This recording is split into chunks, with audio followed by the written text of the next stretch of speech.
طبعا كلنا عارفين نعيمة الصغير، الكتعة اللي كانت بتخطف العيال، الحما الشريرة، ومصاد تخين اللي طلعت عين محمود عبد العزيز في كل أفلامه. تخيلوا بقى نعيمة الصغير دي كانت عايزة تطلع مطربة. لا، دي مش قصة مضحكة ولا حاجة، هي فعلا كان صوتها جميل جدا وكان ممكن تنافس بيه أم كلثوم. بس بقى الغيرة خلت زميلة لها تحط لها السم. تعالوا مع بعض نسمع حكاية كوباية الشاي المسمومة اللي حولت نعيمة الصغير من مطربة مصر الأولى إلى سيدة مصر الغولة. عباس، عبيس، تعالى لي يا ولد في الاكسبريس. وكمان تعالوا نعرف قصة الإعلان اللي عملته نعيمة الصغير واتمنع من العرض لسبب لا يمكن يخطر على بالك. الشمع داي، الشمع داي، الشمع داي. الكتعة التي يجب أن نحبوها، يعني لازم نحبها. تعالوا نسمع الحكاية. اقعد يا حبيبي، اتفضل اتفضل يا حبيبي، اهلا يا روح قلبي. نعيمة عبد المجيد عبد الجواد، الاسم الحقيقي للفنانة نعيمة الصغير، مواليد محافظة الإسكندرية، اتولدت يوم 25 ديسمبر سنة 1931. كانت دايما بتحلم إنها تبقى مطربة مصر الأولى وإن تبقى مغنية مشهورة، لدرجة إن أول دور سينمائي عملته في حياتها كان في فيلم اليتيمتين. كانت بتأدي فيه دور مغنية، كان في وقتها تقريبا عندها 17 سنة.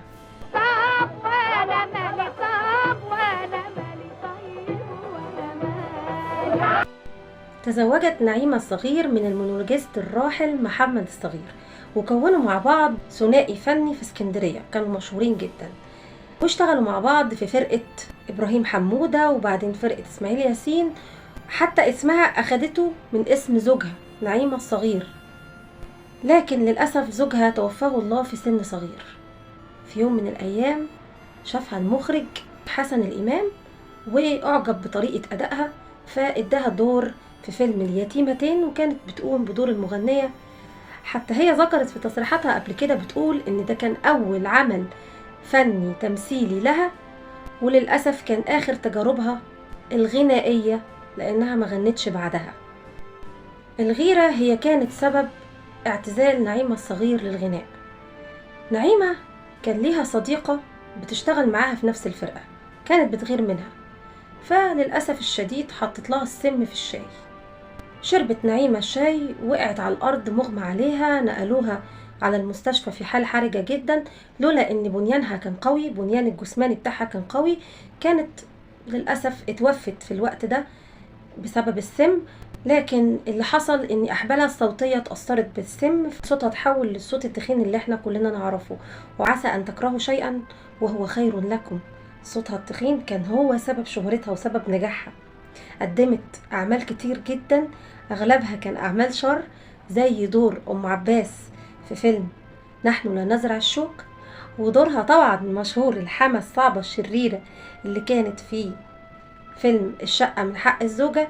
قدمت الفنانة نعيمة الصغير 200 عمل فني، مش فيلم، 200 عمل فني ما بين مسرح وتلفزيون وسينما.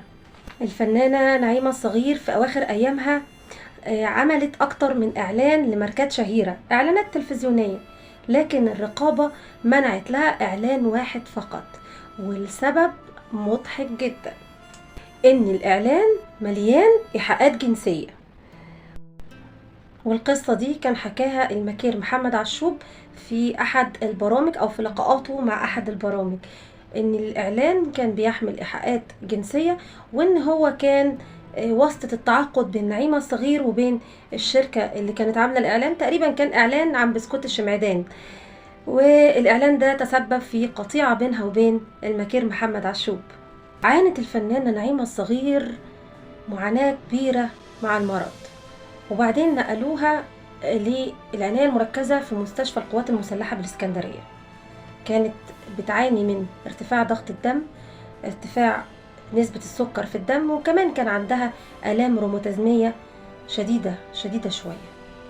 للأسف توفيت في 20 أكتوبر عام 1991، رحلت في صمت ومفيش حد مشي وراها من الفنانين. إلا فنان واحد فقط اللي مشي ورا النعش بتاعها، كان الفنان يونس شلبي الله يرحمه وبعض من أقاربها وجيرانها.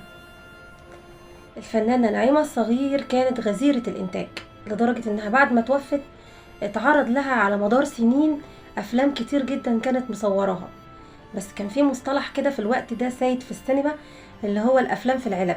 كانوا المنتجين بيصوروا الأفلام ويحتفظوا بيها في علب وبعد سنين بيعرضوها. آخر عمل لها كان اتعرض كان سنة 96، يعني بعد وفاتها ب5 سنين، كان اسمه القلب وما يعشق. رحلت نعيمة الصغير التي كانت تتمنى أن يكون صوتها الحلو سبب شهرتها، ولكن صوتها الخشن هو اللي كان سبب شهرتها. وعسى أن تكرهوا شيئا وهو خير لكم. ربنا يرحم الفنانة نعيمة الصغير. ولو انت لسه موجود او انتي لسه موجودة معايا للنهاية، ما تنسيش تعملي لايك واشتراك علشان يوصلك كل جديد. ولو حابين اتكلم او احكي لكم قصة معينة اكتبولي في التعليقات، وان شاء الله هقدم لكم موضوع تفصيلي عن القصة اللي انتوا عاوزينها. واسعدتوني بوجودكم معايا لنهاية الفيديو، والسلام عليكم ورحمة الله وبركاته.